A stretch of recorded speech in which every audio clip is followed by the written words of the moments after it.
تین دوست تھے، امام طبرانی، ابو شیخ اور ابن المقری رحمۃ اللہ علیہ۔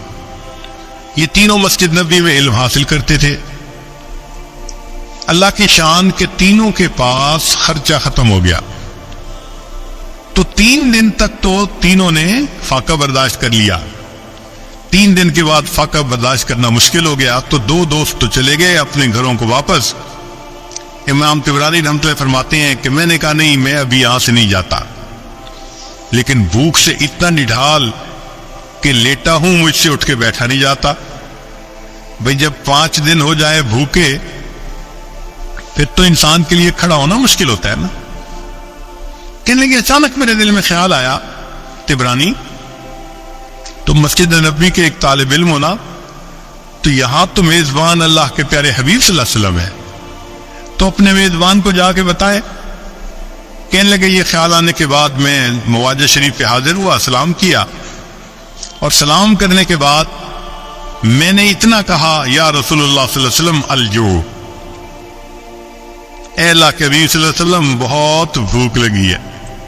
کہتے ہیں پھر اس کے بعد میں مسجد سے باہر نکلا کسی کام کی غرض سے، میں نے دیکھا ایک عربی آدمی وہ ہنڈیا لی ہوئی ہے، روٹیاں ہیں، اور میرا نام پکار رہا ہے۔ جب میں نے اپنا نام سنا تو میں نے پوچھا میرا نام آپ کیسے پکار رہے ہیں؟ وہ کہنے لگا میں مسجد نبوی کا پڑوسی ہوں، ایک دیوار ہے مسجد نبوی کے ساتھ، میں دوپہر کو قیلولہ کرنے کے لیے سیٹا ہوا تھا، خواب میں نبی علیہ الصلوۃ والسلام کا دیدار نصیب ہوا، فرمایا کہ تم مسجد کے پڑوسی ہو اور مسجد میں میرا ایک مہمان بھوکا ہے، اسے کھانا کھلاؤ۔ میری آنکھ کھلی، میں نے دیکھا کہ میری بیوی نے ابھی چولہے سے ہنڈیا اتاری تھی، روٹیاں گرم تھی۔ میں نے کہا کہ اپنے لیے اور کھانا بنا لو، میں یہ محبوب صلی اللہ علیہ وسلم کے مہمان کو کھانا کھلانے کے لیے جا رہا ہوں، میں اس وقت سے دروازے پر آ کر تمہارا نام پکارتا۔ یہ علم کی طلب کرنے والے اللہ اور اس کے رسول صلی اللہ علیہ وسلم کے ہاں ایسا مقام رکھتے ہیں۔ چنانچہ ایک آخری واقعہ سنا کر یہ آدمی اپنی بات کو سمیٹتا ہے۔ ایک محدث گزرے ہیں امام بقی الدین ابن مخلد رحمۃ اللہ علیہ، ان کا تذکرہ امام ذہبی رحمۃ اللہ علیہ نے سیر اعلام النبلاء اس میں کیا ہے۔ یہ اسپین کے رہنے والے تھے اور ان کی عمر 20 سال تھی۔ اب ذرا غور کیجئے کہ 20 سال کا نوجوان، اس میں تو دنیا کی تمنائیں، خواہشات، شہوتیں اتنی ہوتی ہیں کہ علم کی طلب اس کے اندر بہت کم ہوتی ہے، اور یہ علم کی طلب کے اندر ایسے ڈوبے ہوئے تھے کہ ہر قربانی کے لیے تیار۔ کہتے ہیں میں نے ایک بڑی کشتی کے اوپر سواری کر لی، اور مجھے بہت سارا وقت حصہ جو ہے سفر کا وہ سمندر کے ذریعے طے کرنا تھا۔ اللہ کی شان، ہماری کشتی وہ طوفان میں گر گئی، ہائی ٹائیڈ کے اندر گر گئی، اور جب ہائی ٹائیڈ کے اندر کشتی گر جائے تو ایسے لگتا ہے کہ ابھی الٹ جائے گی۔ ہم لوگوں کو بیماری ہو گئی، جو پیٹ میں تھا وہ سب ہم نے کہہ کر دی، طبیعت خراب، کچھ کھانے کو دل نہیں چاہتا، پھر ہمارے پاس پینے کو پانی بھی نہ رہا تو ہم سمندر کا نمکین پانی پیتے تھے۔ پھر ایک وقت آیا کھانے کو بھی کچھ نہ رہا، ہمیں 1.5-2 مہینے وہاں طوفان نے گھیرے رکھا، ہم سفر نہیں کر سکے۔ اب کپڑے بھی میلے، نان نفقہ بھی ختم، اور سمندر کے اندر ہم اپنی موت کے انتظار میں، مگر اللہ کی شان کہ اللہ رب العزت نے حفاظت کرنی تھی۔ طوفان ختم ہوا اور ہمارا سفر شروع ہوا، اور ایک وقت آیا کہ ہماری کشتی کنارے لگی۔ میں نیچے اترا، اپنی گٹھری میں نے اپنے کندھے پر اٹھائی، سر پہ اٹھائی، اور میں نے سفر شروع کیا، اس لیے کہ مجھے کئی 100 میل کا سفر پیدل کرنا تھا۔ جانا کہاں تھا؟ بغداد جانا تھا، امام احمد بن حنبل رحمۃ اللہ علیہ سے حدیث پڑھنے کے لیے۔ یہ ان کے دل کی تمنا تھی۔ کہتے ہیں کہ میں دن رات پیدل چلتا رہا، سفر کرتا رہا، حتیٰ کہ جب میں نے بغداد شہر کو دیکھا نا آنکھوں کے سامنے، تو میرے جسم نے جواب دے دیا، اتنی تھکن تھی، میں ایک درخت کے نیچے گٹھڑی کو رکھ کر لیٹ گیا اور بہت گہری نیند سو گیا۔ جب سو کے اٹھا تو میں نے کہا کہ چلو میں شہر جاتا ہوں۔ تو میں نے راستے میں ایک بندے کو آتے ہوئے دیکھا۔ میں نے اس بندے کو سلام کر کے پوچھا کہ سناؤ امام احمد بن حنبل کا کیا حال ہے؟ اس نے کہا کیوں پوچھ رہے ہو؟ میں نے کہا میں اتنا دور سے سفر کر کے ان سے علم حاصل کرنے کے لیے آیا ہوں۔ اس بندے نے ٹھنڈی سانس لی، اے نوجوان تمہاری یہ خواہش پوری نہیں ہو سکے گی۔ کیوں؟ اس نے کہا کہ حاکم وقت امام احمد بن حنبل سے کسی وجہ سے ناراض ہو گیا ہے، اس نے ان کو گھر میں نظر بند کر دیا ہے، نہ کوئی بندہ ان سے مل سکتا ہے نہ وہ کسی بندے سے مل سکتے ہیں، تم تو علم حاصل نہیں کر سکو گے۔ کہتے ہیں کہ یہ خبر بجلی بن کے گری میرے دل پر، مگر میں چلتا رہا حتیٰ کہ شہر پہنچ کے ایک سرائے کے اندر میں نے کمرہ کرائے پر لے لیا اور میں وہاں رات کو لیٹ گیا۔ اگلے دن اٹھا تو میں نے سوچا اتنا بڑا شہر ہے، آخر کہیں تو حدیث کا درس ہوتا ہوگا۔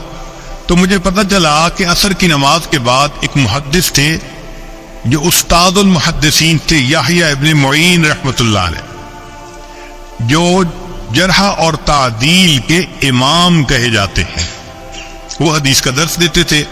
میں عصر کے بعد وہاں پہنچ گیا۔ انہوں نے ایک حدیث مبارکہ پڑھائی، پھر بتایا، پھر اس کے بعد کوسچن آنسر کی نشست شروع ہوئی۔ تو لوگوں نے ان سے روات کے بارے میں سوال پوچھنے شروع کر دیے، فلاں راوی کے بارے میں آپ کیا کہتے ہیں، فلاں راوی کے بارے میں۔ تو کہنے لگے کہ یحییٰ بن معین رحمۃ اللہ علیہ وہ جواب دینے لگے۔ تو میں اٹھا اور میں نے اٹھ کر کہا کہ جی آپ ہشام بن عمار کے بارے میں کیا کہتے ہیں؟ ان کا وہ چادر والے؟ میں نے کہا ہاں۔ کہنے لگے اگر ان کی چادر کے نیچے تکبر بھی آ جائے تو بھی ان کی ثقافت میں کوئی فرق نہیں پڑتا، یعنی وہ اتنے ثقہ ہیں، پکے بندے۔ پھر میں نے دوسرا کوسچن پوچھنا شروع کیا تو جو قریب والے تھے انہوں نے میرا کرتا پکڑ کے کھینچا۔ ان کا طالب علم تو اجنبی نظر آتا ہے، یہاں کی مجلس کا یہ دستور ہے کہ ہر بندہ ایک مجلس میں ایک کوسچن پوچھ سکتا ہے، سارے کوسچن ایک ہی پوچھے گا تو باقیوں کی باری کیسے آئے گی؟ بیٹھ جاؤ۔ کہنے لگے جب انہوں نے کہا بیٹھ جاؤ تو میں نے، مسکین چہرہ تو تھا ہی صحیح، ان کی منت سماجت شروع کر دی، میں نوارد ہوں، مجھے پتہ نہیں تھا، میں نے اصل کوسچن تو اب پوچھنا تھا، میں یہ کوسچن پہلے پوچھتا۔ لوگوں نے میری فریاد کو دیکھا تو ان کو ترس آ گیا، وہ کہنے لگے اچھا ایک کوسچن اور پوچھ سکتے ہو۔ کہتے ہیں کہ میں نے یحییٰ بن معین رحمۃ اللہ علیہ سے ایک کوسچن اور پوچھتا، اور وہ کوسچن کیا تھا؟ میں نے پوچھا کہ مجھے امام احمد بن حنبل کے بارے میں آپ بتائیے کہ آپ کیا کہتے ہیں۔ میرے سوال کو سن کر یحییٰ بن معین رحمۃ اللہ علیہ نے سر کو جھکا لیا، مجمع پہ سناٹا چھا گیا، پن ڈراپ سائلنس۔ لوگ حیران تھے کہ اس بندے نے ایسا کوسچن پوچھ لیا، اس کو نہیں پتا کہ حاکم وقت کی کتاب میں ہے وہ۔ تھوڑی دیر خاموشی رہی، بالآخر یحییٰ بن معین رحمۃ اللہ نے سر اٹھایا، ٹھنڈی سانس لی اور کہا کہ امام احمد بن حنبل امام المسلمین ہے۔ جب انہوں نے یہ الفاظ کہے کہ احمد بن حنبل امام المسلمین ہے تو میں نے دل میں اور پکا ارادہ کر لیا کہ میں نے ان سے حدیث پڑھنی ہے۔ جب درس ختم ہوا تو میں نے قریب کے ایک آدمی کو کہا کہ مجھے امام احمد بن حنبل کا گھر دکھا دیجئے۔ اس نے کہا بھائی نہیں، پولیس کو پتہ چل گیا تمہیں بھی سزا ملے گی، مجھے بھی ملے گی۔ پھر میں نے اس کو کہا کہ بھائی ایسے کرو کہ مجھے ساتھ لے چلو اور امام احمد بن حنبل رحمۃ اللہ علیہ کے دروازے سے گزرتے ہوئے تم آنکھ کے اشارے سے بتا دینا کہ یہ گھر ہے، پھر میں جانوں میرا کام جانے۔ اس نے کہا چلو اتنا میں کر دیتا ہوں۔ تو اس نے مجھے امام احمد بن حنبل کے گھر کا دروازہ دکھا دیا، میں نے راستہ اچھی طرح یاد کر لیا اور میں لوٹ کے اپنے ہوٹل کے کمرے میں آ گیا۔ اب میں رات بھر سوچتا رہا کہ امام احمد بن حنبل سے میں علم حاصل کیسے کر سکتا ہوں، مجھے چین نہیں آتا تھا، میرا دل سکون میں نہیں تھا، میں کیسے ان سے علم حاصل نہ کروں، مجھے ہر قیمت پہ علم حاصل کرنا ہے۔ کہنے لگے جب صبح اٹھا تو میرے ذہن میں ایک خیال آیا، میں نے کیا کیا، اپنے ایک گھٹنے کو کپڑے سے باندھ لیا، یعنی جیسے کوئی وونڈ ہوتا ہے تو میں نے اس کے اوپر کپڑا باندھ دیا اور ایک لاٹھی پکڑ لی اور ایک کشکول بھی ہاتھ میں لے لیا اور باہر نکل کے میں نے بھیک مانگنی شروع کر دی۔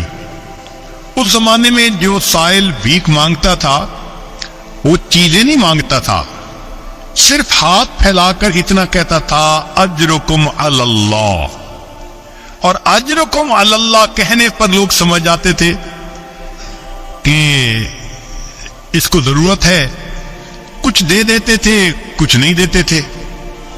کہنے لگے کہ میں شہر کی گلیوں میں بھیک مانگتا رہا، کچھ لوگ مجھے سوالیہ نظروں سے دیکھتے کہ چہرے سے تو یہ نوجوان نظر آتا ہے، کیوں بھیک مانگ رہا ہے، اور کچھ ترس کھا کے کچھ دے دیتے۔ میرے لیے بھی یہ ایک عجیب ایمبیرسمنٹ والی کنڈیشن تھی کہ میں بھیک مانگ رہا تھا لوگوں سے اور ان کی طرح طرح کی نظریں میں برداشت کر رہا تھا۔ مگر میں ایسے وقت میں امام احمد بن حنبل رحمۃ اللہ کے دروازے پر گیا کہ جب لوگوں کی چلت پھرت ذرا کم تھی، جیسے دوپہر کے بعد قیلولہ کا وقت ہوتا ہے، لوگ سو جاتے ہیں۔ اس وقت پہنچ کر میں نے بڑے درد سے یہی آواز لگائی، اجرکم علی اللہ، اجرکم علی اللہ۔ میری آواز سن کر امام احمد بن حنبل رحمۃ اللہ علیہ نے بھی سوچا کوئی بڑا ہی محتاج ہے جو میرے دروازے پہ آیا ہے۔ امام صاحب نے دروازہ کھولا، ان کے ہاتھ میں ایک سکہ تھا جو وہ مجھے دینا چاہتے تھے۔ جب وہ سکہ مجھے دینے لگے اس وقت میں نے کہا، حضرت میں مال کا فقیر نہیں، میں علم کا طلبگار، میں سنتوں کو جمع کرنے والا ہوں، اتنا لمبا سفر کر کے میں یہاں پہنچا ہوں، مجھے آپ سے علم حاصل کرنا ہے۔ امام صاحب نے کہا میں پڑھا نہیں سکتا، تم میرے گھر آ نہیں سکتے۔ میں نے کہا حضرت میں سارا دن بھیک مانگتا رہوں گا کہ لوگ مجھے بھکاری سمجھے، مگر اس وقت میں آپ کے دروازے پر آ کر صدا لگاؤں گا، آپ یہی سکہ لے کر دروازہ کھول دینا، اگر کوئی بندہ موجود ہو تو سکہ دے کے چلے جانا، اور اگر بندہ موجود نہ ہو تو کچھ احادیث مجھے سنا دینا۔ امام صاحب اس پہ تیار ہو گئے، کہتے ہیں پورا سال میں بغداد میں بھیک مانگتا تھا، اور پھر ایک وقت میں استاد کے پاس پہنچ کے وہ کبھی چند حدیثیں سنا دیتے اور میں ان کو سنتے ہی یاد کر لیتا تھا۔ اس طرح میں نے ایک سال امام احمد بن حنبل رحمۃ اللہ علیہ سے علم حاصل کیا۔ اللہ کی شان کے ایک سال کے بعد جو وقت کا حاکم تھا وہ فوت ہو گیا، جو نیا حاکم بنا اس کو امام احمد بن حنبل رحمۃ اللہ علیہ سے عقیدت تھی، اس نے نظر بندی بھی ختم کر دی اور مسجد میں دوبارہ درس بھی شروع کروا دیا۔